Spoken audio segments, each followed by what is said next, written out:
Right now at 5, a very busy day as powerful winds are wreaking havoc for anyone outside right now. Couple that with all the dry conditions, and it's been the perfect storm for brush fires, prompting evacuations and fears as those fires get closer to homes. Glad you're with us today. We do have live team coverage from that large brush fire in southeast Bexar County. We start tonight with Chief Meteorologist Chris Suchan, who has the very latest on the windy conditions outside. Such?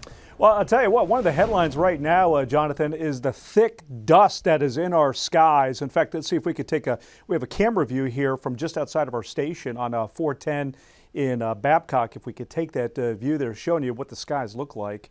Well, there it is. You can see that's what motorists are dealing with right now. You see how the horizon line is really cut back on the visibility. I mean, it feels like a scene from the Mad Max Beyond Thunderdome out there right now. It's like a science fiction sky in San Antonio. Across our 4 zones, let me show you what it looks like. Here again, you can see San Antonio looking to the northeast. Notice how the horizon line is obscured. Kerrville, there you see that filtered sunshine through that murky sky. Uvalde as well. And it's in the process of coming into our eastern zone. So this is a look at a high-res satellite imagery. You can see this big, thick plume, winds launching the dust from West Texas and carrying it right into our skies. And there's more to come through this evening. You see how there's still a steady plume of it to move through.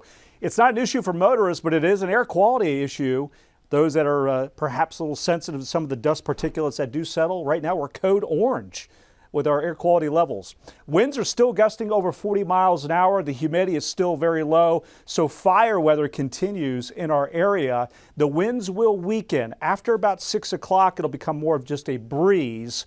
Skies are clear, but we'll continue to have dust right through 8, 9 o'clock. Jonathan? All right, quite the scene out there. Chris, thank you, sir. The largest brush fire that we've been monitoring for you all day out near I-37 and Southton Road. That's going to be in southeast Bexar County, and that is where we find News 4 San Antonio's Stephanie Esquivel, who joins us with more. Steph?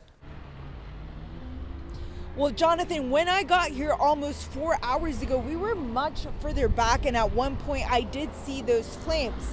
Now, since then, we have been pushed back 3 times, so you can just imagine how fast those flames have been spreading with the wind.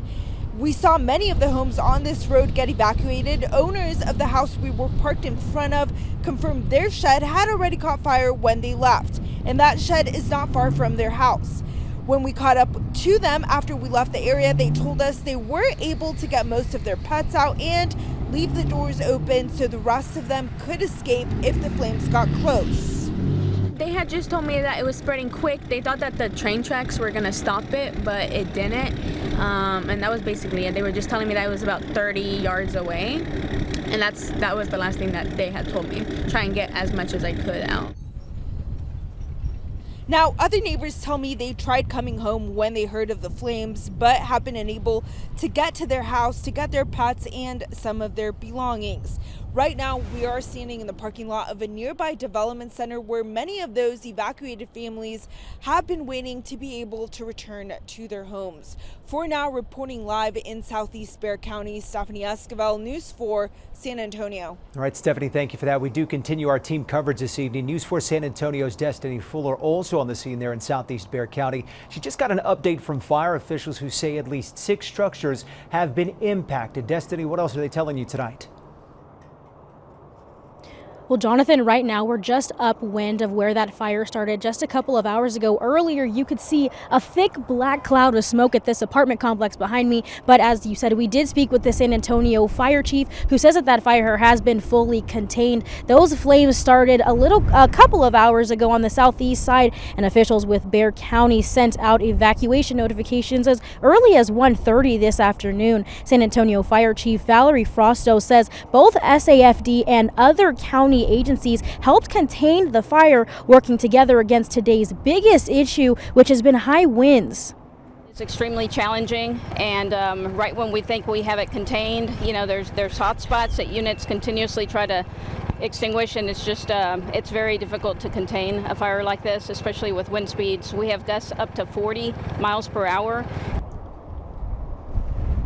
Chief Frosto says the brush fire involved 1 to 2 square miles, and there have been no reported deaths or injuries, though as of now 6 structures were involved. That includes 2 mobile homes, 2 homes, and a shed. As you heard earlier, there were several mandatory evacuations in place for people living in this area. Chief Frosto says she doesn't have exact numbers on how many people were impacted at this time. She'll have that information later, but she also says the crews will be out here all night to keep things under control as high winds continue. Jonathan? All right, Destiny, thank you for that. Also, right now, you're taking a live look at a temporary shelter that has been set up. That shelter has been set up at Mission Espada Fellowship Hall. That's located along Espada Road, just south of Loop 410.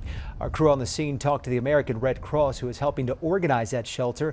They say right now only a few people have shown up, but they are ready for the possibility of more people coming later this evening. We're also getting a look at the aftermath of that fire. These right here are pictures sent in to us by John Small. He has property along Corpus Christi Road. You can see the flames starting to make their way into that structure there. He also sent us a shot of the outside of the building. He tells us the fire caused at least $200,000 in damage. He also lost farm equipment there. Melissa Vega at the live desk. Well, happening right now as we continue to follow the very latest on the brush fires and the high winds. Also being impacted is the power. There are thousands of power outages throughout the city. Let's go ahead and take a closer live look at the CPS energy outage map. This is a look at the map right now. There are more than 180 outages throughout the city, impacting more than 10,000 customers. And that bigger pocket of red that you see there, that's the Culebra Park area. There are more than 2,000 customers without power there. CPS Energy saying it is weather related. We also have some new video coming into our newsroom. This is over in Eagle Pass, the city dealing with power outages there as well. Some schools even dismissing early due to not having power. And San Antonio Public Works also sending out a reminder a short time ago with the weather we're having. You may get to a traffic light that's flashing or not working. So when flashing, make sure to do that always stop. And if you do see a damaged traffic signal, damaged line, just call 311 to report it. That is the latest from the Live Desk. Jonathan?